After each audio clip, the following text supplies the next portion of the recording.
There is more to the Gorons than just being the strong, rock-eating inhabitants of Death Mountain, as they, beside the Sheikah, are the closest allies to the Hyrulean royal family, an alliance which has been present in the series since they took Goddess Hylia's side in the first battle against evil.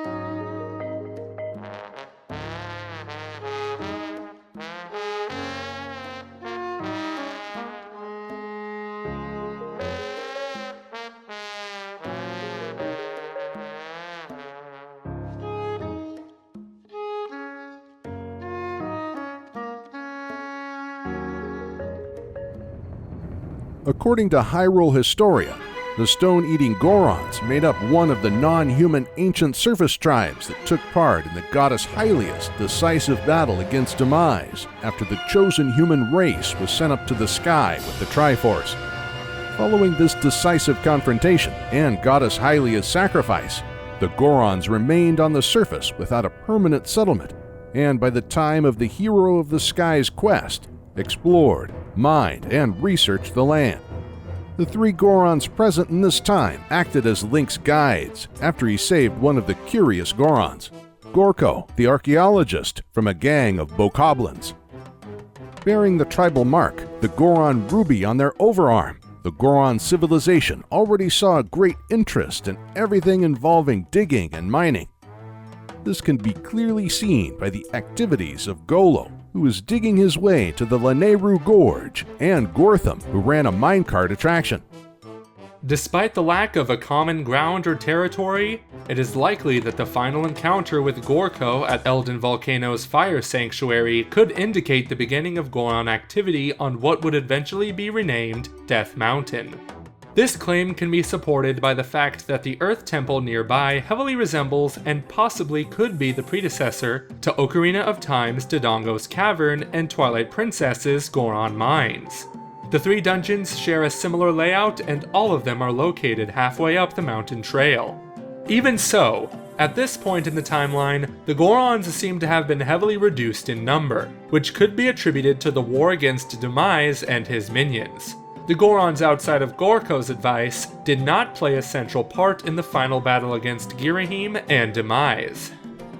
Even so, it is likely that the relations and bond built between Link and Gorko was maintained by the returning Skyloftians, later Hylians.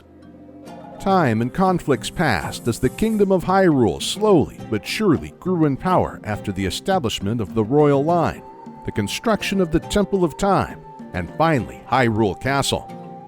The Hylians urbanized on a heavy scale, but despite of the changes taking place around them, the Gorons during the reign of King Daltus had still not managed to remain at Mount Crenel, their former homeland. The Force era continued until eventually the volcanic mountain of Eldin was named Death Mountain, and the Gorons settled their society deep within the mountain in a network of caves, fittingly dubbed Goron City. However, this new homeland of the Gorons had a problem. According to their ancient lore, the dragon Volvagia once terrorized and gorged on the Gorons, until one fed-up Goron fought back. Armed with a divine hammer that was almost heavy enough to move mountains, the Goron pounded Volvagia until the dragon could eat no more. The hammer referred to, the Megaton Hammer, was left in the Fire Temple in case the dragon would ever return. The Goron society flourished on Death Mountain, living off the rock sirloin mined in the Dodongo's Cavern.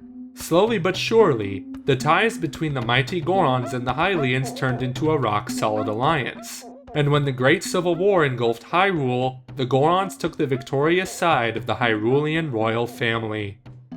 The Goron patriarch of the time and direct descendant of Volvagia's slayer, Darunia, was a sworn brother to the king of Hyrule, and as such, refused the Gerudo king Ganondorf's demand to hand over the Goron Ruby.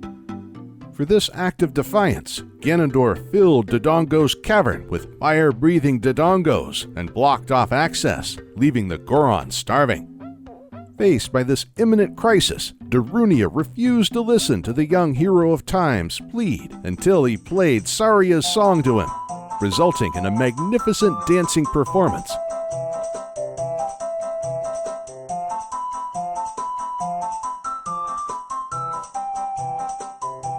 Convinced of Link's good intentions, he tasked him to clean out Dodongo's cavern, and when this task was accomplished, the Goron Patriarch bestowed the Goron Ruby to him. Little could Darunia know that Link would be tricked by Ganondorf to pull the Master Sword and open the gate to the Sacred Realm and the Triforce. The King of Thieves' 7-year-long reign of terror hit the Gorons hard, as Ganondorf resurrected Volvagia and shortly prior to Link's awakening by Rauru, captured nearly all of the Gorons and threatened to feed them to the fire-breathing dragon. Seeing this, Darunia, who avoided capture, hurried to the Fire Temple in order to slay the dragon, but likely died in this attempt as he had to face Volvagia without the Megaton Hammer. Luckily, Link managed to free the Gorons, claim the Megaton Hammer, and finally pound Volvagia to its demise. Outside of being great miners, the Gorons were also renowned for their craftsmanship, specializing in skills such as smiting different types of swords and hammers, crafting bombs, selling hot spring water, and mining stones and minerals. This was greatly helpful for the Hero of Time, who thanks to the Bigoron sword was able to easily take down Ganon when he knocked away the Master Sword. Naturally, as one of the closest allies to the Hyrulean royal family, the Gorons celebrated, along with the other races of the land, the sealing of Ganondorf, and thrived until he broke out of his imprisonment and sent monsters after the Hylians and their allies. When King Daphnes no Hansen Hyrule left the fate of the kingdom to the gods, and they decided to seal the land of Hyrule, the Gorons did not have to evacuate, as they already lived at the top of Death Mountain, along with a much more peaceful Dragon Baloo, who guarded the Pearl of Din. Nonetheless, the tragedy of the sealing of the lowlands of Hyrule resulted in the Zoras seeking refuge on the mountain now turned island. Seeing as the Gorons and Zoras had, over the years, shared a rivalry between each other, this turn of events could not end well. The Gorons were forced off of the island that had been their home ever since the time of the great slaying of Volvagia. From this ground zero, the Gorons had no other choice but to either leave the Great Sea or turn into mobile traveling merchants. In this regard, it is worth mentioning that the Gorons in the era of the Great Sea are found with big hats on the different islands of the Great Sea, on Goron Island on the way to New Hyrule, and finally in Goron Village in New Hyrule. We know that all of these Gorons derived from the same tribe, as they all kept the tradition of tattooing the Goron Ruby on their bodies. In the child timeline, there exists a possibility that the Gorons of Death Mountain in Hyrule and the freezing Gorons at Snowhead Temple in Termina might have had mutual business contacts. This connection is further supported by the fact that Hyrule Historia confirmed that Termina is a parallel world to Hyrule, and that the hungry Goron with the Don Garo mask said this to Link upon being delivered rock sirloin from the mountain village. That's it! It's so good that I dream about it!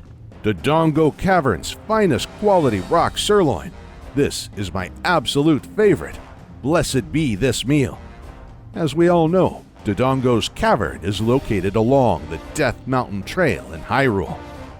This leads us to the several century-long timeline gap to the Twilight Era, where the Gorons of Death Mountain over time became far more technologically advanced and industrialized compared to the other races in Hyrule.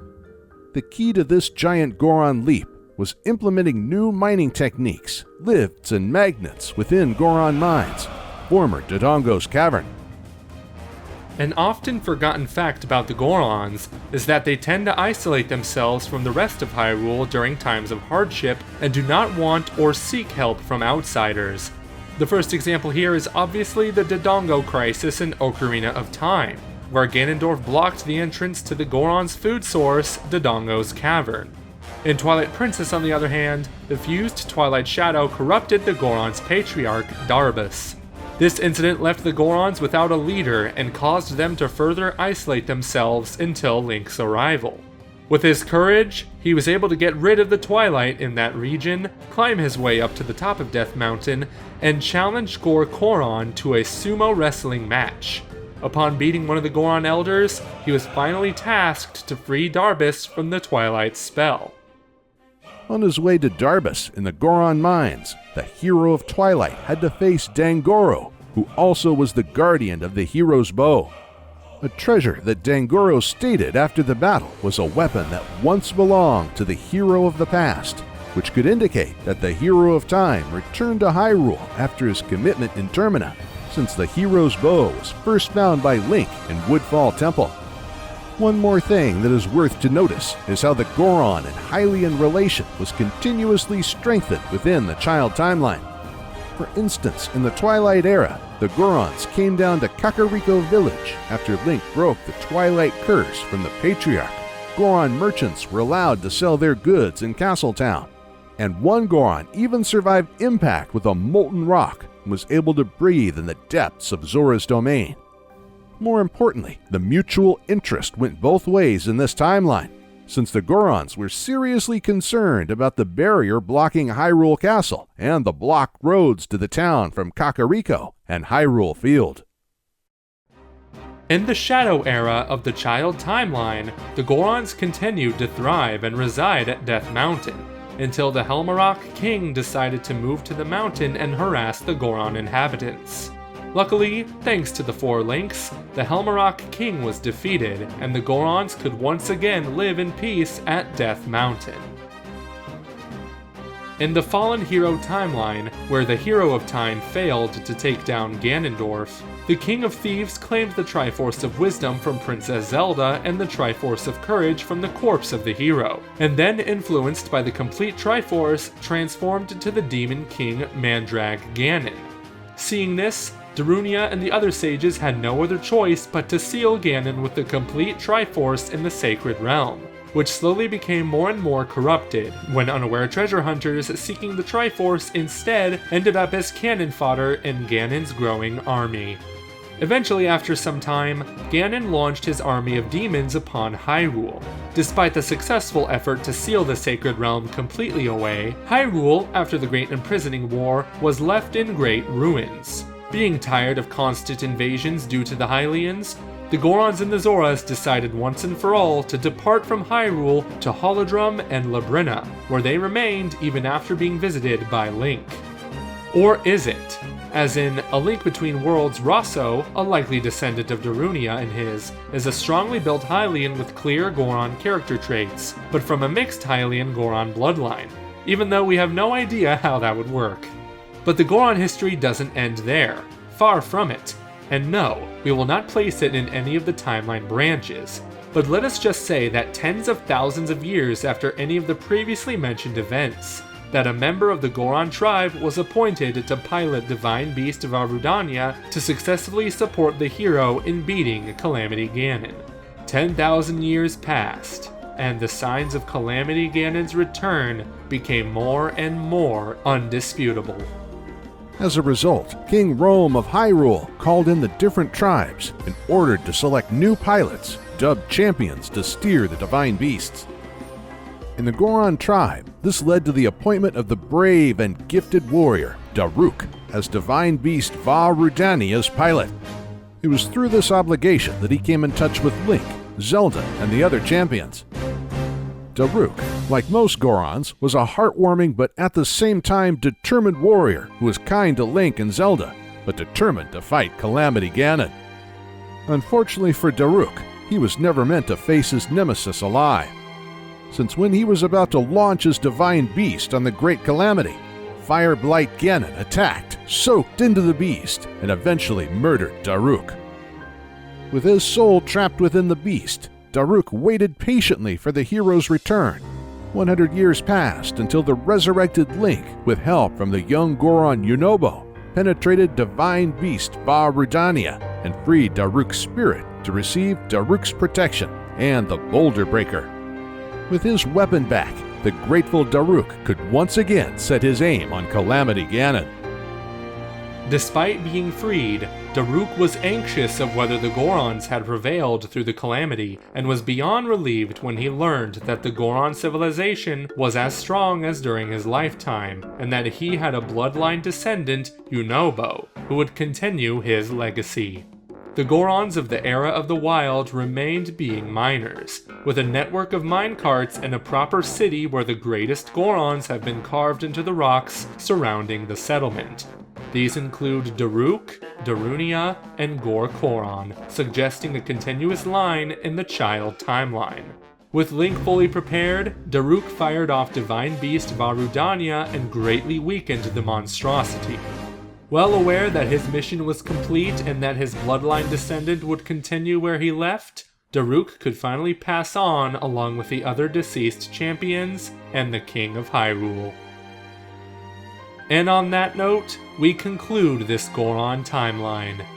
Despite the lack of any evolutionary changes, the tribe has remained one of the most unique and beloved in the series, with incredible depth and an identity. The Gorons will definitely reappear in this series, as they are an inseparable staple that, let us be honest, are the best brothers Link could have ever received. We here at the Commonwealth Realm thank you for watching until the very end. We would also like to thank our Patreon supporters, including royal producers Transcendent Sacred Courage and Kenyatta Ali, for helping make possible this extensive timeline narrated by me, Jason Dameron, the Voice Overlord.